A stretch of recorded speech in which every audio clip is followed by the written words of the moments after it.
আসসালামু আলাইকুম সুপ্রিয় দর্শক, নাজনীন কুকিং হাউজে সবাইকে স্বাগত জানাচ্ছি। আজ আমি খুবই সহজভাবে মাত্র 1.5 কাপ ময়দা দিয়ে অনেকগুলো নরম তুলতুলে স্পাইসি এবং জুসি মোমো তৈরি করে দেখাবো, এবং সেই সাথে মোমোর জন্য একটা সসও তৈরি করব।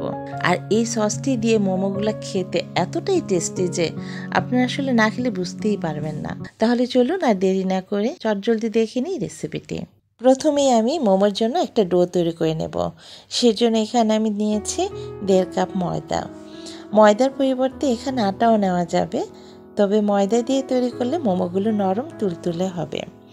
এখন স্বাদ অনুযায়ী কিছুটা লবণ দিয়ে খুব ভালোভাবে ময়দার সাথে মিশিয়ে নেব। এখন একটু একটু করে পানি দিয়ে ময়দাটাকে হাত দিয়ে খুব ভালোভাবে মথে নেব। আর এখানে কিন্তু অবশ্যই হালকা কুসুম গরম পানিটা নিতে হবে, এবং একসাথে বেশি করে পানি না দিয়ে একটু একটু করে পানি দিয়ে এটাকে মথে নেব ভালোভাবে হাত দিয়ে। এবং সামান্য কিছু এখানে সয়াবিন তেল দিয়ে দিচ্ছি, এতে করে হাতে লেগে থাকবে না এবং ডোটা খুবই সফট হবে। এখন খুব ভালোভাবে মথে নিয়ে ঢাকনা দিয়ে ঢেকে রেস্টে রেখে দিব 30 মিনিটের জন্য। আর আজকে আমি যেহেতু চিকেন মোমো তৈরি করব, তার জন্য আমি প্রথমে চিকেনের কিমাটা তৈরি করে নিচ্ছি। আর এই কাজটি ছুরি কিংবা বটি দিয়েও ছোট ছোট করে কেটে নেওয়া যাবে, তবে এভাবে ব্লেন্ড করার ফলে একটা মিহি কিমা তৈরি করা যাবে। খুব সহজেই কয়েক সেকেন্ডের মধ্যেই কিন্তু এই কিমাটা তৈরি হয়ে যায়।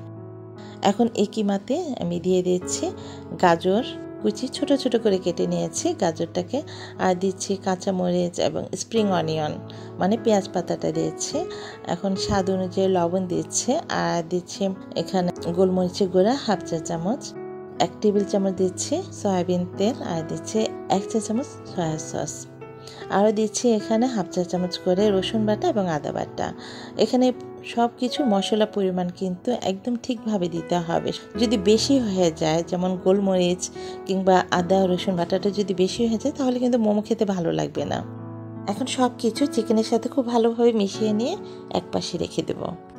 এখন মোমোর জন্য একটা স্পেশাল সস তৈরি করে নেব, আর এই সসটি কিন্তু মোমো তৈরি করার আগেই তৈরি করে রাখতে হবে। এখানে আমি নিয়েছি 1 টেবিল চামচের মতো রসুন কুচি, আর নিয়েছি 1 চা চামচ চিলি ফ্লেক্স, 1 চা চামচ সাদা তিল, আর নিয়েছি 1 চা চামচ চিনি, আর দিচ্ছি এখানে 2 টেবিল চামচ সয়া সস, 1 টেবিল চামচ নিয়েছি হোয়াইট ভিনেগার। খুব ভালোভাবে এখন মিশিয়ে নেব। মিশিয়ে নিয়ে এখানে দিয়ে দিয়েছি আমি তেলটা আমি খুব ভালোভাবে গরম করে নিয়েছি।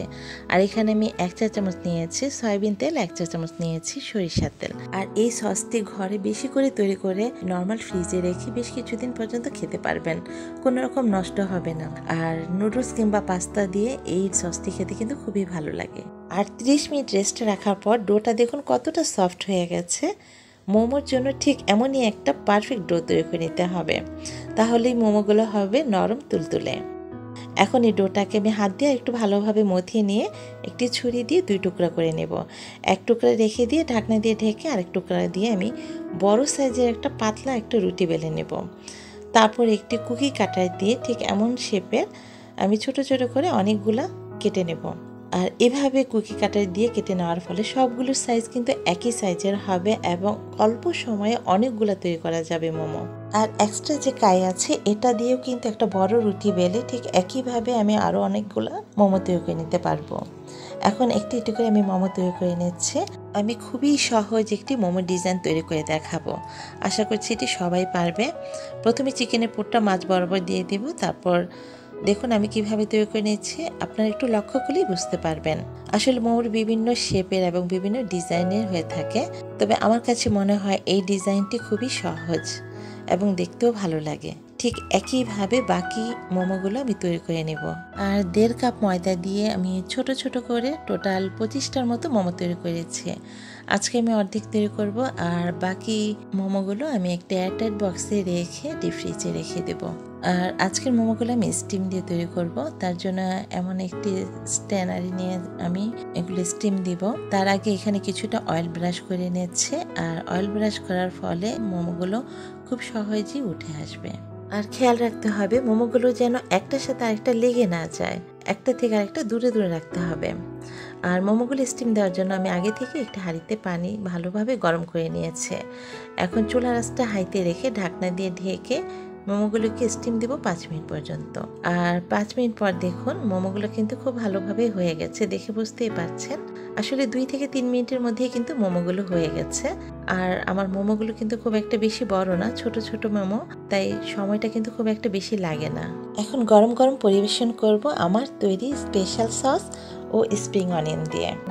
আর দেখতে কতটা লোভনীয় লাগছে, তাই না? আসলে অনেকে আছে টমেটো সস দিয়ে খেতে বেশি পছন্দ করে মোমো, তবে আমার বাসার সবাই এই সস দিয়ে খেতে কিন্তু বেশি পছন্দ করে। আর খেতে এতটাই টেস্টি হয়েছে যে জুসি এবং স্পাইসি হয়েছে, অনেক টেস্টি। আশা করছি আমার রেসিপিটি ফলো করে বাসায় একবার হলেও ট্রাই করবেন এবং কমেন্ট করে জানাবেন ঠিক কেমন হয়েছে, এবং ফ্যামিলি ও ফ্রেন্ডসদের সাথে শেয়ার করবেন। আজ এই পর্যন্তই, আবারও চলে আসবো অন্য আরেকটি মজার রেসিপি নিয়ে। সে পর্যন্ত সবাই ভালো থাকুন, সুস্থ থাকুন। আল্লাহ হাফেজ।